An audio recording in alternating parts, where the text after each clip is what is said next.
అనకాపల్లి జిల్లా నర్సీపట్నం టీడీపీ రాష్ట్ర ప్రధాన కార్యదర్శి చింతకాయల విజయ్ ఆధ్వర్యంలో ఘనంగా లోకేష్ జన్మదిన వేడుకలు.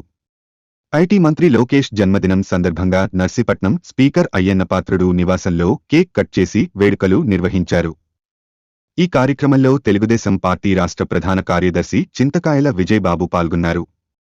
ఈ సందర్భంగా విజయ్ మాట్లాడుతూ ముందుగా మంత్రి నారా లోకేష్ కు జన్మదిన శుభాకాంక్షలు తెలిపారు. జాతీయ పార్టీలకు లేని స్థాయిలో 2 తెలుగు రాష్ట్రాల్లో కోటి సభ్యత్వాలు నమోదు చేయించి టీడీపీని ముందువరుసలో నిలిపిన ఘనత పార్టీ జాతీయ ప్రధాన కార్యదర్శి లోకేష్కే దక్కుతుందన్నారు. ఆయన పోరాట పటిమను అందరూ స్ఫూర్తిగా తీసుకోవాలని, పడిన చోట నుంచి లేచి నిలబడాలని ఆయన జీవనయాత్ర స్ఫూర్తి కలిగించిందని నాయకులు పేర్కొన్నారు. కోవిడ్ సమయంలో ఏ కార్యకర్తకు కష్టం వచ్చినా అర్ధరాత్రి సమయంలో స్పందించి సహాయం అందించిన వారిలో లోకేష్ ముందువరుసలో ఉన్నారు. అలాగే రాష్ట్రంలో ఎక్కడ జరిగినా ఏ ఘటననైనా నిరంతరం పర్యవేక్షించి కార్యకర్తలకు అండగా నిలిచారు. పరిచయం లేని నియోజకవర్గం నుంచి పోటీ చేసి అధిక మెజారిటీతో గెలవడం ఆయన ప్రత్యేకత. జన్మదినం సందర్భంగా రాష్ట్రవ్యాప్తంగా ఈ వేడుకలు స్వచ్ఛందంగా నిర్వహించుకుంటున్నట్లు పేర్కొన్నారు. ఈ సందర్భంగా నర్సీపట్నంలో భారీ ఎత్తున అన్నదానం నిర్వహించారు. ఈ కార్యక్రమంలో వార్డ్ కౌన్సిలర్లు, ఇన్ఛార్జీలు, కార్యకర్తలు పాల్గొని లోకేష్ కి తమ ఆశీర్వాదాలు తెలిపారు.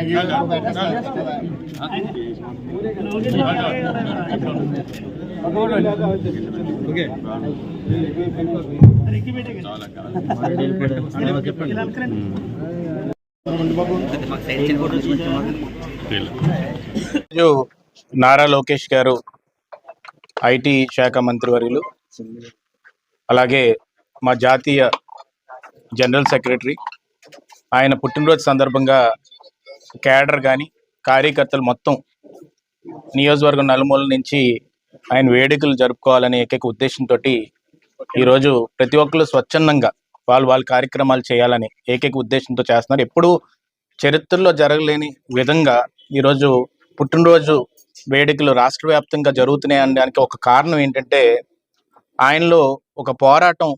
ఎందుకంటే ఎవరికన్నా కూడా పోరాటం చేసేవాడంటే ఇష్టం. ఏ వ్యక్తి అయినా పోరాటం చేసి ముందుకొచ్చి ఎదుర్కొని నిలిచి, చరిత్రలో అయినా కూడా ఎంతో మంది ఫ్రీడమ్ ఫైటర్స్, ఇవాళ సుభాష్ చంద్రబోస్ గారు కూడా ఇండియా మొత్తం ట్రెండ్ అవుతున్నారంటే ఆయన జయంతి రోజు ఈరోజు ఆయన పోరాటం చేశారు కాబట్టి. అదే రోజు ఈరోజు నారా లోకేష్ గారు కూడా ఈరోజు బర్త్డే వేడుకలు రావడం, దాంతో ఏమంటే మొత్తం రాష్ట్ర వ్యాప్తంగా కూడా అందరూ కూడా జరుపుకోవడం, 2 రాష్ట్రాల్లో తెలుగు రాష్ట్రాల్లో కూడా జరపాలని ఏకైక ఉద్దేశంతో స్వచ్ఛందంగా వచ్చారు. ఎవరు పిలుపుని కూడా ఇవ్వలేదు. ఇవాళ ఇండియా మొత్తం కూడా ఆయన హ్యాపీ బర్త్డే విషెస్ ట్రెండ్ అవుతుంది. ఇవన్నీ ఎందుకు జరుగుతున్నాయి అంటే 3132 కిలోమీటర్లు నడిచి ప్రజల కష్టాలు తెలుసుకొని ప్రతి ఒక్క గ్రామానికి వెళ్ళి ఆ సమస్యలు తెలుసుకోవాలనే ఏకైక ఉద్దేశంతో పాదయాత్ర ఎలాంటి సమయంలో చేశారంటే, ఒక నియంత్రణ పాలన ఉన్నప్పుడు, పోలీసులు అడ్డేసినప్పుడు, మైక్ లాక్కున్నప్పుడు, ఆయన నించున్న స్టూల్ లాక్కున్న, స్టేజ్ వేయకుండా ఏం ఆపినా కూడా నేను ఆగను, నేను ఎట్టి పరిస్థితుల్లో కూడా పాదయాత్ర చేసి తీరుతానని చెప్పి ఒక ఉక్కు సంకల్పంతో రాయలసీమలో అది కూడా మొదలుపెట్టి ఏమాత్రం కూడా ఎవరు సపోర్ట్ లేకుండా ముందుకెళ్ళి పోరాడిన యోధుడు ఈరోజు నారా లోకేష్ గారు. అందుకే కార్యకర్తకు నిలబడ్డారు. కార్యకర్తకి 2014లో నేను మాట ఇచ్చినప్పుడు నేను ఏదో అనుకున్నాను. ఆ రోజు మహానాడులో ఒక మాట అన్నాడు ఆయన, నాకు అన్నతమ్ములు లేరు, అక్క చెల్లెలు లేరు, కార్యకర్తలే నాకు ఈ రోజు కుటుంబం కింద నాన్నగారు కానీ తాతగారు కానీ ఇవ్వడం జరిగింది. దానికి ముఖ్యంగా ఏంటంటే ఒక కార్యకర్తల నిధిని పెట్టి ఇన్సూరెన్స్ అనేది నేను ఇంట్రడ్యూస్ చేస్తానంటే, నేను అనుకున్నాను ఎంతో మందికి జరుగుతుంది కదా, ఎన్ని 100 కోట్లు అవుతుంది కదా, ఏదో జరుగుతుందా లేదా అని నాకు ఆ టైంలో చాలా మందికి డౌట్ వచ్చి డిస్కస్ చేసుకున్నాం. కానీ ఆయన ఆ ఉక్కు సంకల్పంతో ఈ ఇండియా మొత్తంలో, దేశం మొత్తంలో ఏ పార్టీ కూడా చేయలేని పనిని ఆయన తీసుకొని అది సక్సెస్ఫుల్ గా చేసి ఈరోజు ఆ 2 లక్షలు 5 లక్షల రూపాయలకి తీసుకొచ్చి, ఎందుకంటే ఈరోజు నియోజకవర్గంలో 2 లక్షలు ఉన్నప్పుడే 2-3 గ్రామాల్లో నేను చూశాను. మొన్న నేను కూడా వెళ్ళి గ్రామాల్లోని ఇళ్ళకి వెళ్ళినప్పుడు వాళ్ళకి ఏ విధంగా మంచి జరిగిందని, ఈరోజు 5 లక్షల రూపాయలు చేసి అది కూడా 1 కోటి పైన సభ్యత్వాలు. మనం బీజేపీయో నేషనల్ పార్టీస్ మాట్లాడితే మేము 1 కోటి పైన చేద్దాం అనుకుంటున్నాం ఈసారి అని చెప్పి, అలాంటిది ఒక తెలుగుదేశం పార్టీ 2 తెలుగు రాష్ట్రాల్లో కలిపి ఈరోజు 1 కోటి పైన సభ్యత్వాలు చేసి మళ్ళీ 5 లక్షల రూపాయలు మేము ఎట్టి పరిస్థితుల్లో మాట మీద నిలబడి మేము ఇన్సూరెన్స్ ఇస్తామని చెప్పిన ఏకైక దమ్మున్న పార్టీ తెలుగుదేశం పార్టీ. అది తీసుకొచ్చింది అది తీసుకొచ్చింది నారా లోకేష్ గారు. అందుకే ఎంతో మంది కుటుంబాల ఆశీస్సులు కానీ ఆశీర్వాదం కానీ ఆయనకి ఈ రోజు ఉండి రేపు రానున్న రోజుల్లో అన్ని విధాలుగా కూడా ఆయన ఉన్నత స్థాయికి వెళ్ళి మా టీడీపీ తెలుగుదేశం పార్టీకి ఒక భవిష్యత్తు ఉంది, ఒక భవిష్యత్తు ఉన్న నాయకుడు తాను ఎట్టి పరిస్థితుల్లో కూడా ఒక ఉక్కు సంకల్పంతో నడిచే నాయకుడని గర్వంగా బల్లగుద్ది చెప్పే స్థితిలో మేము ఉన్నాం.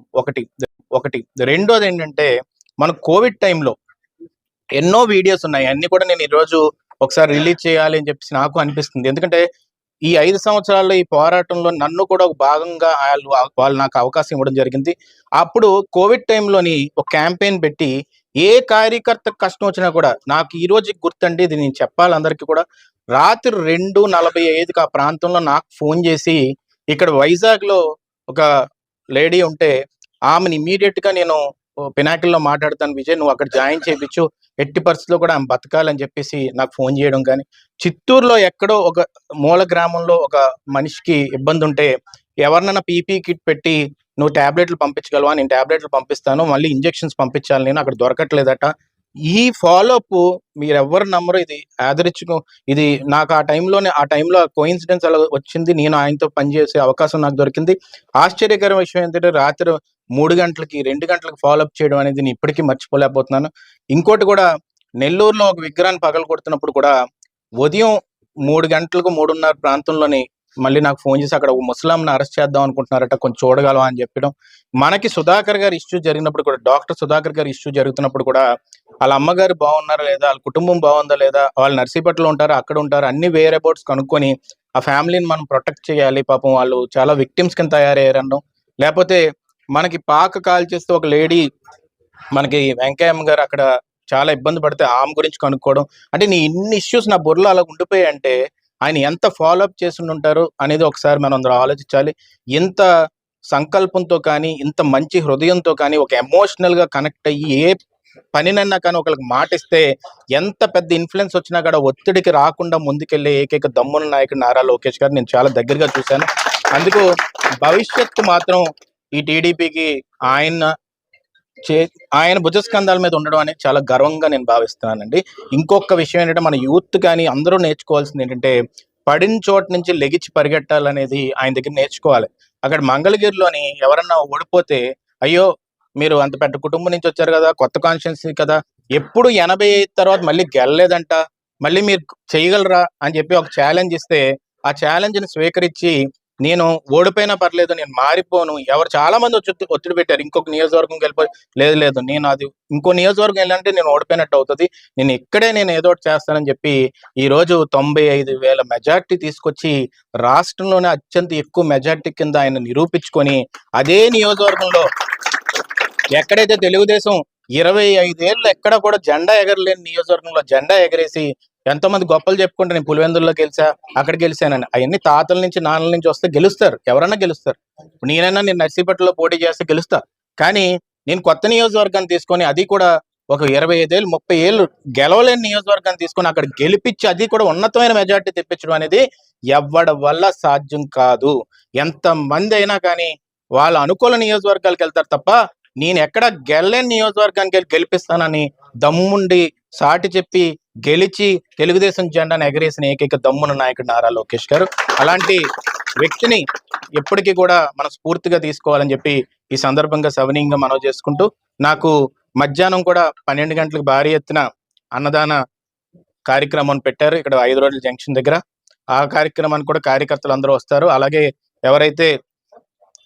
ఎవరైతే అన్నదానానికి వస్తున్నారో వాళ్ళకి ఎవరికి కూడా ఇబ్బంది కలగకుండా చేయాలని చెప్పి నిర్ణయించి ఆ వేడుకలు కూడా జరపడం జరుగుతుందండి. Thank you very much.